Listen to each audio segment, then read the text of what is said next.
Hey guys, Bubba Sawyer here, coming at you with another video installment, a knife collection. Today we feature a trapper. This is a Steel Warrior brand. It's not a high dollar brand and it's an affordable brand. It's definitely of quality.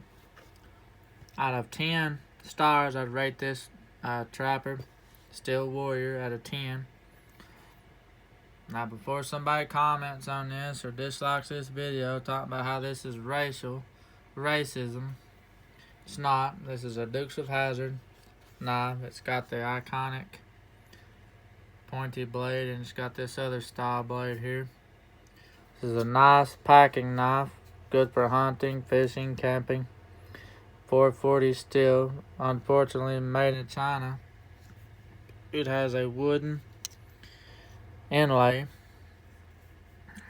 It's been dyed this burnt orange. Features a off-center Confederate flag.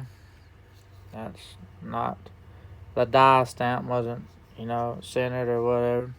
It's got the 01 on it. This is a Steel Warrior. Like I said, I'd rate this as a 10. If you're looking for an easy, quick, cool knife to pack, this would be one to pack. Thanks for watching, guys.